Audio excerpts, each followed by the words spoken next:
How the Equifax breach unfolded in 2017. March 2017. A critical flaw is found in Apache Struts, the software Equifax used. May 2017. Hackers exploit the flaw and the data breach begins. July 29, 2017. Equifax finally detects the breach. September 2017. A public announcement reveals that 147 million Americans were affected. In total, more than 4 months passed before the public was told. In 2017, the United States experienced one of the most devastating data breaches in its history.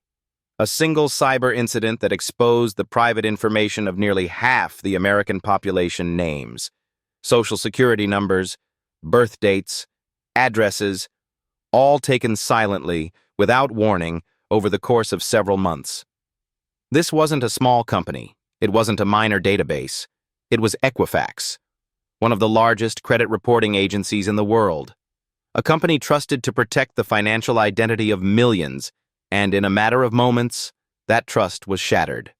To understand the magnitude of this breach, we first need to understand what Equifax actually does.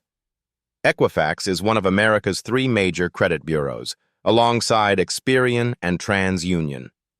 Their job is simple in theory: to collect, store, and analyze the financial behavior of consumers. Every loan you apply for, every credit card you open, every bill you pay, and sometimes even the ones you miss, ends up in their database. Your credit score, your credit report, and your financial reputation, all shaped by the information they maintain. Unlike social media platforms or shopping websites, you don't choose to give Equifax your data. They collect it automatically because lenders, banks, and service providers send it to them. That makes their database one of the richest collections of personal information in the country. And that is exactly why the breach hit so hard. This wasn't just email addresses or passwords. This was the kind of information that can follow a person for life. The story begins in March of 2017.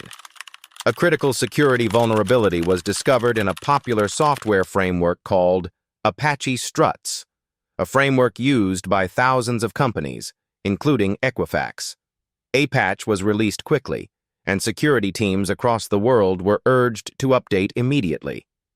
But at Equifax, something went wrong. The patch wasn't applied. The system remained exposed, and the clock started ticking. Weeks passed, then months. And in May of 2017, hackers found the unpatched vulnerability and slipped quietly into Equifax's network. They weren't detected. No alerts went off, no firewalls were triggered. Behind the scenes, sensitive personal data began leaking out of Equifax piece by piece, while the company remained unaware. This wasn't a sudden smash-and-grab attack. It was more like an open vault door. And for more than 2 months, attackers walked in and out freely. From May to late July, cybercriminals quietly extracted data from Equifax's servers. They accessed records holding names, addresses, social security numbers, driver's license details, credit card data, and even dispute files that contained additional personal information. This was a treasure trove for identity thieves. With the stolen data, criminals could open fraudulent accounts, file tax returns, receive medical services, or impersonate victims in financial transactions. On July 29, 2017, Equifax finally detected suspicious activity.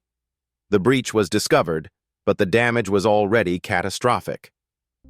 As investigators began to assess the situation, they realized the scale was unprecedented. More than 147 million people were affected, nearly half of the United States. For comparison, that's enough people to fill every NFL stadium in America, more than 60 times over. When the breach was publicly announced on September 7, 2017, the reaction was immediate and overwhelming. Consumers across the country were stunned. Many had never heard of Equifax, yet suddenly discovered that the company held some of their most sensitive personal data. On social media, frustration exploded.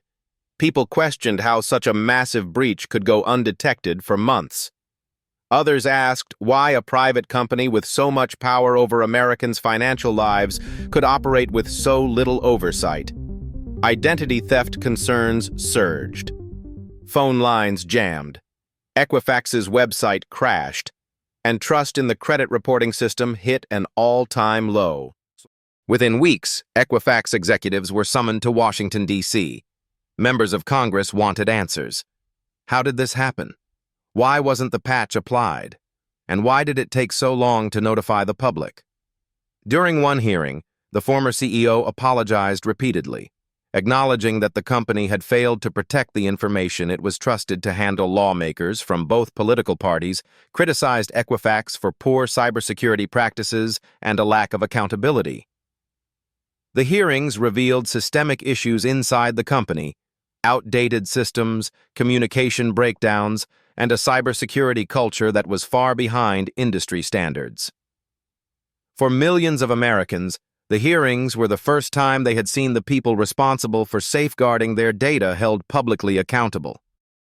After months of investigations by government agencies and state attorneys general, Equifax reached a historic settlement. The company agreed to pay up to $700 million, one of the largest data breach settlements in U.S. history. Part of this settlement included free credit monitoring for everyone affected.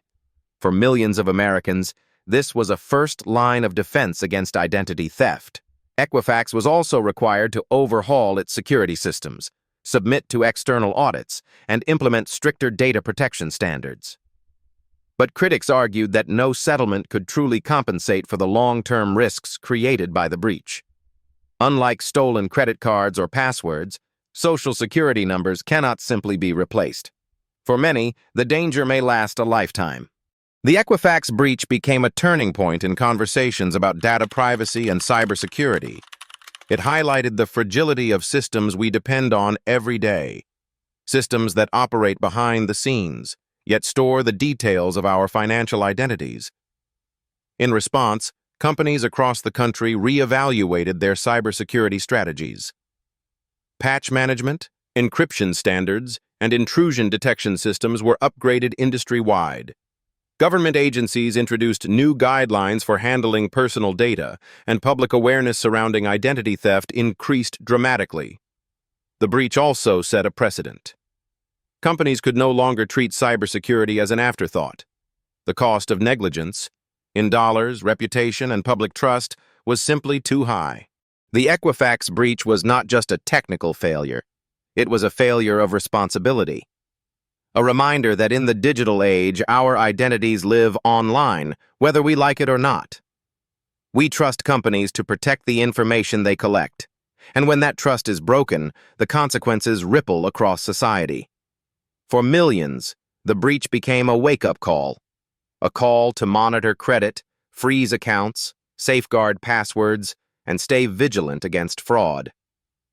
But it was also a lesson for corporations. Security is not optional. It is essential. The Equifax breach may have faded from headlines, but its impact continues, shaping laws, influencing corporate behavior, and reminding us all that our data is both powerful and vulnerable.